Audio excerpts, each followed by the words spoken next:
Question है exercise 4.4 का 3 number. Question number 3 है एक्सरसाइज 4.4 का। तो पहले क्वेश्चन को समझते हैं फिर आगे इसको बनाते हैं। कहता है is if possible to design a rectangular mango grove whose length is twice its breadth and area is 800 metre square. If so find its length and breadth. Question का कहना है क्या रेक्टेंगुलर गार्डन यानी मैंगो का गार्डन बनाना possible है अगर उसका लेंथ जो होगा 2 गुना होगा उसके ब्रेथ से। मतलब ब्रेथ जितना होगा उससे 2 गुना क्या होगा लेंथ होगा। अगर ब्रेथ 10 मीटर का होगा तो लेंथ 20 मीटर का होगा, 2 गुना होगा। और उसका एरिया 800 मीटर स्क्वायर हो, ऐसा पॉसिबल है कोई रेक्टेंगुलर गार्डन का होना। तो अगर होना पॉसिबल है या नहीं उससे पहले हमको क्या करना होगा, चेक करना होगा पहले की इक्वेशन बना के। तो हम लोग इसको सोल्व करते हैं, ध्यान देना कैसे सोल्व करेंगे इसको। मान लेते हैं कि ये मेरा एक रेक्टेंगुलर गार्डन है और इसका जो लेंथ है लेंथ और ये हो गया इसका ब्रेथ। तो हम लोग ब्रेथ को जो इसको ब्रेथ बोलते हैं है ना, हम लोग ये लेट कर लेते हैं। ब्रेथ जो हो गया वो x मीटर हो गया। तो आप ही लोग बताइए अगर ब्रेथ x मीटर है तो लेंथ कितना हो जाएगा, क्या हो जाएगा 2x। इससे 2 गुना ये है। अगर हम इसको x माने तो ये क्या हो जाएगा 2x। कौन लेंथ, ठीक है। और हम लोग जानते हैं अगर कभी भी किसी रेक्टेंगल का एरिया निकालना होता है तो एरिया बराबर क्या होता है लेंथ इनटू। ये तो सबको मालूम होना चाहिए है ना। एरिया तुम्हें दे दिया है ना, कितना दिया हुआ है 800 metre. Yes, according to question हमको मालूम है कि एरिया ऑफ रेक्टेंगुलर गार्डन कितना दिया हुआ है 800 मीटर स्क्वायर। और एरिया ऑफ रेक्टेंगल निकालने का फॉर्मूला होता है लेंथ इनटू ब्रेथ। और लेंथ दे दिया कितना x, सॉरी लेंथ 2x और ब्रेथ क्या x, ठीक है। अगर इसको मल्टीप्लाई करेंगे तो यहाँ आ जाएगा 2x स्क्वायर इक्वल टू 800। अब 2 मल्टीप्लाई से डिवाइड में जाएगा तो x स्क्वायर बराबर क्या मिलेगा, अच्छा 2 मिलेगा, डिवाइड देने से क्या मिलेगा 400। उस 400 को इधर ले आएंगे, अगर 400 को इधर ले आएंगे तो ये बन जाएगा x square minus 400 equal to 0। देखो ये क्वाड्रेटिक क्वेश्चन बन गया, लेकिन बस यही कि इसमें x वाला पार्ट नहीं है, यानी b इसमें नहीं है। तो हम लोग चेक कर लेते हैं क्या ये पॉसिबल है या नहीं है। हम लोग जानते हैं अगर d बराबर, देखो पॉसिबल कब होता है जब d बड़ा 0 होता है तब, d बराबर होता है 0 का तब, और d जब छोटा हो जाता है 0 के तो ये पॉसिबल नहीं होता है, क्योंकि इस केस में सोल्यूशन नहीं मिलता है। 2 केस में सोल्यूशन मिलता है, d जब बड़ा होता है 0 से तब, d बराबर होता है 0 से तब। ये d तो जानता है ना, अरे d मतलब डिस्क्रिमिनेंट। यहाँ से कैसे निकालते हैं ABC, x स्क्वायर का आगे वाला a, b वाला होता है x का कोफिशिएंट नहीं है, c बराबर माइनस 400। तो d बराबर फॉर्मूला होता है b स्क्वायर माइनस 4ac। तो b का वैल्यू दिया हुआ है 0 का स्क्वायर हो जाएगा माइनस 4 इंटू a और c हो जाएगा यहाँ 400। ये तो खत्म हो गया, माइनस माइनस हो गया प्लस में, 4 4 जा 16, तो 1600 आ गया। तो इससे पता चला कि d का वैल्यू बड़ा है 0 से। तो सबसे पहले यही पूछा था ना कि क्या ऐसा पॉसिबल है रेक्टेंगुलर गार्डन बनाना, तो यस पॉसिबल है। इससे पता चल रहा है कि पॉसिबल है क्योंकि हम लोग जान रहे हैं इसमें रूट जो क्या करता है एग्जिस्ट करता है ना, दे एग्जिस्ट रूट अगर एग्जिस्ट करता है तो हम लोग अब यहाँ से x का वैल्यू निकाल लेंगे। अब x का वैल्यू निकालने के लिए हम लोग अच्छे से मालूम है कि फॉर्मूला लगाते हैं क्वाड्रेटिक फार्मूला, जिसका होता है माइनस में b plus minus √d divide by 2a। यहाँ b का जो वैल्यू हमको मालूम है 0 है, तो 0 माइनस 0 0 देगा, प्लस माइनस √d का वैल्यू कितना है 1600। अब सबको मालूम होना चाहिए 1600 से क्या निकलेगा, केवल 40 निकलेगा और प्लस माइनस के साथ निकलेगा, डिवाइड बाई 2 है। अब 2 के डबल में इसको डिवाइड दे दें कितना मिलेगा 20 मिलेगा। x बराबर क्या मिला 20, प्लस माइनस दोनों आया है। हम लोग जानते हैं x जो है x वो ब्रेथ है, क्या है अब ब्रेथ है तो सीधी बात है पॉजिटिव ही होगा, नेगेटिव तो होगा नहीं ब्रेथ। इसीलिए हम लोग यहाँ से क्या लेते हैं केवल पॉजिटिव ले लेंगे, x बराबर 20 मीटर। अगर हमको x मिल चुका है, यानी अगर हमको x मिल गया, x यानी कि ब्रेथ मिल गया, तो हम लोग अब आराम से लेंथ निकाल सकते हैं। निकलेगा? कितना निकलेगा लेंथ? क्योंकि हम लोग जानते हैं कि यही है ब्रेथ। ब्रेथ हो गया 20 मीटर, तो लेंथ हो जाएगा 2x। 2x यानी कि 2 इंटू 20 यानी कि 40 मीटर। तो यहाँ ब्रेथ भी निकल गया, लेंथ भी निकल गया। हाँ, रह गया बात आपको चेक करने का। तो एरिया हम लोग क्या दिया था? अब आपके पास लेंथ भी मालूम है, ब्रेथ भी मालूम है, मल्टीप्लाई करके देखो क्या 800 आता है। मतलब सही बना है ना? इसी से साबित होता है, याद है ना? इसी से पता भी चलता है कि देखो ब्रेथ निकला 20, लेंथ निकला 40। एरिया निकालने का फॉर्मूला आता है लेंथ इंटू ब्रेथ। अब लेंथ को और ब्रेथ को मल्टीप्लाई कर देते हैं तो 4 2 जा 8 यानी कि 800 आ रहा है। तो एग्जाम में चेक करने का यही तरीका होता है, ठीक है, कि x और y, x और जो भी निकला उसको आप पुट कर दो और देखो क्या सही है या नहीं है। तो लेंथ भी मिल गया और ब्रेथ भी मिल गया। अब यहाँ ध्यान देना फिर से सवाल को। सवाल में क्या बोला था कि इज इफ पॉसिबल, क्या ऐसा संभव है, टू डिजाइन, डिजाइन मतलब बनाने का, कैसा, रेक्टेंगुलर मैंगो का ग्रोव मतलब गार्डन, मैंगो यानी आम का बगीचा, आम का बगीचा बनाना क्या संभव है जिसका लेंथ जो है 2 गुना है किससे? इसका ब्रेथ से, और उसका एरिया दिया हुआ है। तो if so find length and breadth, तो आप इसका लेंथ और ब्रेथ फाइंड कीजिए। तो क्या हम लोग लेंथ ब्रेथ नहीं निकाले? लेंथ कितना निकला? ब्रेथ कितना निकला? क्लियर? चलिए ठीक है। कि is the following situation possible if so determined their present age, अगर ये सिचुएशन संभव होगा तो प्रेजेंट एज आपको निकालना है। अब यहां से स्टार्ट करता है तुम्हारा सवाल।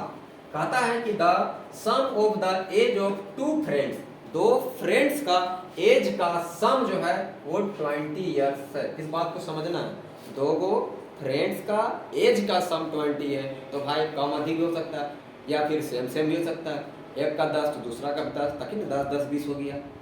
एक का 8 दूसरा का 12 तो 20 हो गया। एक का 15 साल का है वो 5 साल का है तो 20 हो गया। होने तो बहुत है, कंडीशन होने का तो बहुत है। अब देखते हैं किसका कितना कितना उम्र है। लेकिन ये भी बोला कि 4 साल पहले का उम्र का, अगर हम उनका उम्र को 4 साल पहले वाला एज का अगर हम प्रोडक्ट कर देते हैं, 4 साल पहले वाला एज 1 को गुना कर देते दोनों का, उसका भी 4 साल पहले का एज, इसका भी 4 साल पहले का एज, उन 2 एज को मल्टीप्लाई करेंगे तो बोलता है कितना आएगा? देयर एज ईयर्स वाज 48, तो बोलता है 48 साल होता है। हम तुमको एक छोटा सा बात समझा तो ध्यान देना। जैसे हम अभी बोलते हैं कि किसी का उम्र 12 साल है और किसी का उम्र 8 साल, ताकि दोनों को जोड़ के कितना मिलना चाहिए? 20। लेकिन सिचुएशन पता है क्या बोलता है? इससे 4 साल पहले मतलब 8 होता होगा, ऐसे 4 साल मतलब 4 होता होगा। इसको और इसको गुना करने से यानी मल्टीप्लाई करने से कितना आना चाहिए? 48 आना चाहिए। अब ये मान लो इस आधार पे मल्टीप्लाई करके कितना 32 आ रहा है। कितना आ रहा है? 32। वही चीज बोल रहा है कि इतना इतना मल्टीप्लाई करने से कितना आना चाहिए? 48। अब यही सिचुएशन देखो कैसे में बना रहे हैं, ध्यान देना। सबसे पहले तो हमको अच्छे से मालूम है कि एगो दोस्त प्लस दूसरा दोस्त दोनों का एज को जोड़ने से कितना मिल रहा है? कितना मिल रहा है? कितना मिल रहा है? अगर हम एगो का x मान लेंगे, दूसरा का कितना होगा? दूसरा का कितना होगा? अरे इसको इधर भेजेंगे तो इसका निकल जाएगा। दूसरा का निकालने के लिए क्या करना होगा? ये 20 इनमें इसको हटा देंगे तभी दूसरा का निकलेगा। बात को पहले समझो, क्योंकि 20 में जितना घटा देंगे उतना ही दूसरा का होगा। अगर हम लोग मान लेते हैं इसका अगर 10 होगा तो ये 10 रखेंगे तो इसका भी 10 हो जाएगा। अगर इसका 12 होगा यहाँ रखेंगे तो 20 - 12 इसका मतलब 8 निकलेगा। यानी हम ये लेट कर लेते हैं, let the present age of first friend का एज हम मान लिए x ईयर। क्या मान लिए? और present age of second friend का एज मान लिए 20 - x ईयर। ये भी प्रेजेंट एज हुआ, दोनों का प्रेजेंट एज। लेकिन हमको यहाँ बोला कि दोनों का प्रेजेंट एज ठीक है। अब बोलता है 4 साल पहले निकालो। अब मान लो इसका x है तो इसका 4 साल पहले कितना होता होगा? x - 4। इसका अभी 20 - x है तो 4 साल पहले कितना होगा? 20 माइनस एक्स माइनस 4 यानी कुल मिला के 16 माइनस एक्स, 4 नहीं एक्स रे। तो इसको हम लोग क्या करते हैं अकॉर्डिंग टू क्वेश्चन, अभी पहले 4 ईयर्स पहले के निकाल लेते हैं। ऐसे लिख देते हैं कि 4 ईयर्स एगो, एगो का मतलब हुआ 4 साल पहले। अब 4 साल पहले के दो कैसे लिखेंगे, ऐसे लिखेंगे, इसका एज पहले लिखेंगे पहला वाला का, the age of first friend मतलब पहला दोस्त, उम्र हो जाएगा इसका x माइनस 4 ईयर्स। और दूसरा जो है the present age of second year, second तो the age of second friend है ना, कितना हो जाएगा पहले से 20 माइनस 4, अच्छा 20 माइनस एक्स है, फिर माइनस 4 करेंगे तो कुल मिला के 20 माइनस 4 हो जाएगा 16 माइनस एक्स ईयर। तो आप बोला था यही दोनों एजमेंट को मल्टीप्लाई करना पड़ेगा, क्या करना पड़ेगा, ये क्या बोला था कि 4 साल पहले का जो एज निकलेगा उनका एज का क्या करना है, प्रोडक्ट करेंगे। तो यहाँ पर मेरा बन जाएगा अकॉर्डिंग टू क्वेश्चन, ये वाला एज को और ये जो एज है इसको मल्टीप्लाई करने से आना चाहिए 48। अब इसको हम लोग यहाँ से सॉल्व करेंगे, एक क्वाड्रेटिक इक्वेशन बनाएंगे, फिर चेक करेंगे कि क्या ऐसा पॉसिबल है कि नहीं। अगर पॉसिबल होगा तभी हम परसेंटेज निकालेंगे, पॉसिबल नहीं आया तो परसेंटेज नहीं निकालेंगे। चलो तो इसको इससे मल्टीप्लाई करेंगे तो हो जाएगा 16x, इसको इससे मल्टीप्लाई करेंगे तो हो जाएगा माइनस एक्स स्क्वायर, इसको इससे मल्टीप्लाई करेंगे तो हो जाएगा 64, हाँ 64 आएगा है ना। इसको इससे मल्टीप्लाई करेंगे तो प्लस में 4x बराबर 48। यहाँ कितना मिलेगा 16x और यहाँ 4x हो जाएगा 20x, यहाँ माइनस में x स्क्वायर है, यहाँ माइनस में 64 है। अच्छा माइनस 64 को उधर भेज देते हैं तो प्लस 64 हो जाएगा, होगा कि नहीं होगा, ये हो जाएगा 48 और प्लस में 64 कितना मिलेगा, ऐड करो कितना देगा,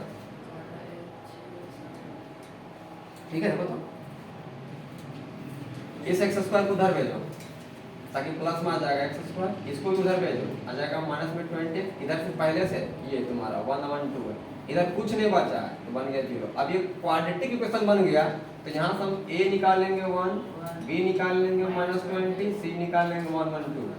अब d जैसे निकालेंगे फॉर्मूला लग जाता है b बराबर मतलब d बराबर b square minus 4ac, b का वैल्यू होगा माइनस में 20 का स्क्वायर, फिर माइनस में 4 इंटू ए का वैल्यू 1 और सी का वैल्यू 1 1 2, तो 20 का माइनस का स्क्वायर प्लस हो जाएगा, 20 का स्क्वायर कितना हो जाएगा 400। यहाँ मल्टीप्लाई करेंगे तो 4 2 जा 8 आएगा, 4 1 जा 4 आएगा, फिर 4 1 जा 4 आएगा। अब सब्ट्रैक्ट करेंगे तो माइनस में क्या मिलेगा 48 आएगा। यहाँ डी का वैल्यू क्या मिला -48 मिला, मतलब डी का वैल्यू 0 से छोटा है। अब जब छोटा है तो जैसा यहाँ सिचुएशन दिया था ऐसा नहीं हो सकता है कि उम्र को जोड़ने से 20 भी दे दे और उनका 4 साल पहले का एज का मल्टीप्लाई करने से 48 भी दे दे, सो ऐसा संभव नहीं। अभी देखो हम लोग ऐसे भी छोटा सा एग्जांपल लिए थे, देख लो कि जब इन दोनों का हम एज को ऐड किए तो 20 आया, इसका 4 साल पहले को उम्र 8 है, इसका 4 साल पहले को उम्र 4 है, तो इन दोनों को मल्टीप्लाई किए तो क्या 48 आया था, नहीं आया था। तो इसीलिए देखो वहाँ भी हम समझ सकते थे कि ऐसा पॉसिबल नहीं होने वाला। देखो यहाँ सिचुएशन से पता चल गया कि जब डी आपका 0 से छोटा आया तो हम लोग इसको कहीं पे लिखें, छोटा सा जगह में यहाँ बना के देते हैं ना, यहाँ पे हम क्लियर लिख देते हैं कि डी जो है -48 आया तो they does not exist root, ये रूट को एग्जिस्ट नहीं करता है, सो it is not possible, it is not possible to find their percentage। समझ में आई बात क्या बोले कि यहाँ पे रूट एग्जिस्ट नहीं कर रहा है, यानी x यहाँ निकलेगा ही नहीं। अब बताओ जब x नहीं निकलेगा तो हमारा तो परसेंटेज ही तो x है, और यहाँ से लोग निकालते हैं क्या, सॉल्व करके x निकालते हैं ना। अब x निकलेगा नहीं, जबकि परसेंटेज मेरा क्या था x था, अभी जब x निकलता तभी तो मेरा ये 20 माइनस एक्स निकलता। अब मेरा यहाँ x ही फाइंड नहीं होगा क्योंकि ये सिचुएशन जो है वो इस तरह से दिया हुआ था जिससे मेरा परसेंटेज निकलेगा ही नहीं। मतलब निकलना का ये ऐसा सिचुएशन ही संभव नहीं है कि दो को फ्रेंड है जिसका एज को सम करने से 20 मिले और उन्हीं का एज का 4 साल पहले जाएंगे और उनका जो 4 साल पहले का जो एज होगा उन एज को अगर हम प्रोडक्ट करें तो 48 मिले। यही सिचुएशन गलत है। ये सिचुएशन ऐसा संभव होगा ही नहीं। अगर बोला रहता ना कि मल्टीप्लाई करने से 32 आता तो सच में पॉसिबल हो जाता, नहीं होता पॉसिबल। या और भी देखो कोई चीज, जैसे मान लो इसका उम्र रहता 10, इसका भी रहता 10, दोनों जोड़ने से आता है 20 आता ना। इसका 4 साल पहले का उम्र होता 6, इसका 4 साल पहले का उम्र होता 6, तो अब इन दोनों को मल्टीप्लाई करते इसको तो आंसर मिलता 36। तो ये भी कंडीशन रहता ना, यहाँ पे 36 रहता ना तभी पॉसिबल हो जाता। लेकिन ये कितना दिया था 48। और यहाँ देखो मल्टीप्लाई करने से कितना रहता 32। अगर ये भी सिचुएशन रहता ना, यहाँ 32 रहता ना तब भी संभव हो जाता, तब भी बन जाता। आ रहा है ये बात समझ में हम क्या बोलना चाह रहे हैं। लेकिन यहाँ जो सिचुएशन दिया है वो सिचुएशन ही अलग है, जो यहाँ से संभव नहीं है कि x और y मतलब x का यानी प्रेजेंट एज निकल पाए सो। ठीक है, चलो इसको राइट करो पहले। एक्सरसाइज 4.4 का लास्ट क्वेश्चन है, 5th नंबर का क्वेश्चन है। इसका सॉल्यूशन समझना है। कहता है इज इट पॉसिबल, क्या ऐसा पॉसिबल होगा, डिजाइन ए रेक्टेंगुलर पार्क, एक रेक्टेंगुलर पार्क बनाना जिसका पेरीमीटर दिया हुआ 80 मीटर है और जिसका एरिया दिया हुआ 400 metre square. If so find its length and breadth. अगर पॉसिबल होगा तो आप इसका लेंथ को और ब्रेथ को क्या करोगे, फाइंड करोगे। तो हम आपको सबसे पहले ये बताते हैं कि ये हो गया आपका मान लीजिए रेक्टेंगुलर पार्क। ठीक है, अगर हम इसको मान लेते हैं x तो इसको मान लिए फिलहाल y, और हम लोग जान रहे हैं क्वाड्रेटिक इक्वेशन है तो वेरिएबल एक ही होना चाहिए ना, लेकिन हम अभी फिलहाल मान लिए वेरिएबल अलग अलग दो को। ठीक है, अगर मान लो अगर इसका जो ब्रेथ है क्या है बाबू, ब्रेथ वो x मीटर मान लिए और जो लेंथ है उसको मान लिए अभी y मीटर, अभी मान लिए फिलहाल। ठीक है, अगर हम इसका पेरीमीटर निकाल दें, आप ही लोग बताओ कि पेरीमीटर निकालने का फॉर्मूला कितना लोगों को मालूम है। तो 2 इंटू लेंथ प्लस ब्रेथ होता है, यानी 2 इंटू ये हो गया तुम्हारा l, और l का मतलब लोग मान लिया y, प्लस b का मतलब होता है यहाँ पे x, ब्रेथ माने x, और पेरीमीटर कितना दिया होता 80। ये 2 मल्टीप्लाई डिवाइड में आता तो डिवाइड बाई कितना निकलता है, ये डिवाइड बाई 2 इधर हो जाता y प्लस x। तो ये जो कट गया 2 का टेबल में 40 बार में, तो यहाँ देखो निकल गया 40 माइनस एक्स बराबर y। याद है ना, ये y का वैल्यू निकल गया, किसका वैल्यू y का वैल्यू निकल गया 40 माइनस एक्स। कितना निकाले 40 माइनस एक्स। याद रखना, ताकि यही हमको कन्वर्ट कर देगा क्वाड्रेटिक इक्वेशन में, या तो फिर दिक्कत करेगा, क्योंकि हम लोग जानते हैं क्वाड्रेटिक इक्वेशन में केवल एक वेरिएबल होता है, 2 वेरिएबल होता है का नहीं होता। और हम अभी फिलहाल क्या वेरिएबल मान लिए हैं, 2 को मान लिए, जबकि 2 को नहीं होना चाहिए। तो हम दोनों में से किसी एक में क्या कर देंगे, वेरिएबल में कन्वर्ट कर देंगे। तो आगे देखो कहता है इसका लेंथ सॉरी इसका जो एरिया कितना दिया हुआ है, एरिया कितना दिया हुआ है 800 मीटर स्क्वायर, और एरिया निकालने का फॉर्मूला क्या होता है, लेंथ इनटू ब्रेथ क्या होता है 400। अच्छा 4 स्क्वायर, ठीक कोई दिक्कत नहीं, 400 लिख देते हैं, 400 मीटर स्क्वायर। अच्छा लेंथ को क्या माने, y माने हैं, तो y लिखेंगे। ब्रेथ को क्या माने x, तो x लिए बराबर 400। अब देखो यही वाला y को क्या करेंगे, हम यहाँ पे पुट करेंगे इसके जगह y की जगह, तो क्या आ जाएगा 40 माइनस एक्स इंटू एक्स बराबर 400। मल्टीप्लाई करेंगे तो हो जाएगा 40x, इसको इससे मल्टीप्लाई करेंगे तो एक्स स्क्वायर बराबर 400। सबको उधर भेजेंगे ताकि माइनस का प्लस बन जाएगा, उधर जाएगा एक्स स्क्वायर, उधर जाएगा माइनस 40, इधर के पहले से है प्लस में 400, इधर कुछ नहीं बचेगा, क्या मिलेगा 0। अब यहाँ अच्छा देखो क्वाड्रेटिक इक्वेशन बन गया, एक के वो वेरिएबल में आ गया, y ऑटोमेटिक ऐड हो गया। अब हम लोग यहाँ से क्या कर लेंगे, a निकालेंगे, b निकालेंगे, c निकालेंगे, फिर d निकालेंगे, b स्क्वायर माइनस b का वैल्यू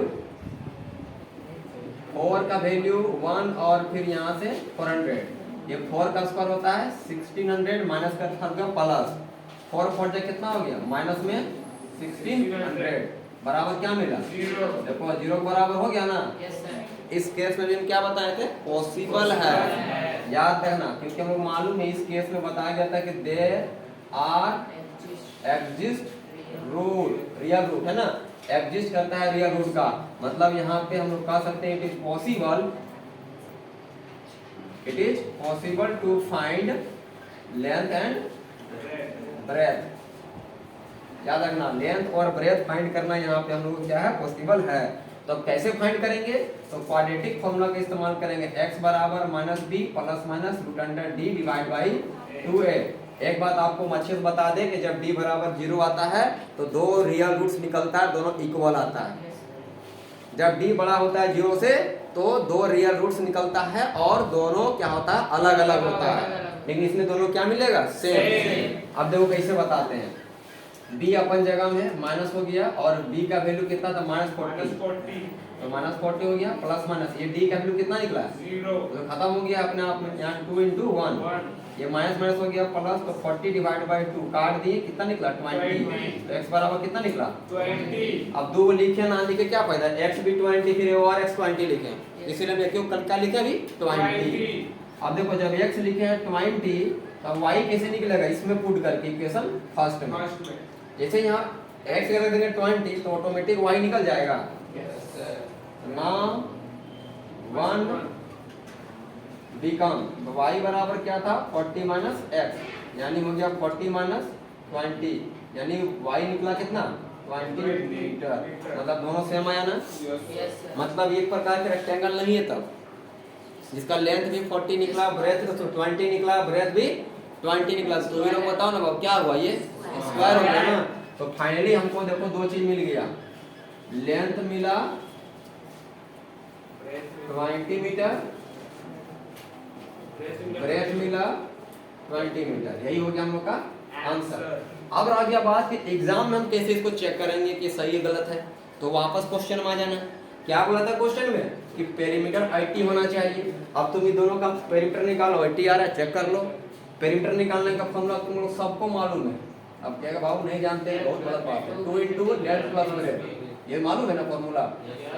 लेंथ कितना निकाला है, ब्रेथ कितना निकाला है, अंदर में 20 + 20 कितना होता है 40 गुना कितना हुआ 80, इससे भी चेक कर सकता है।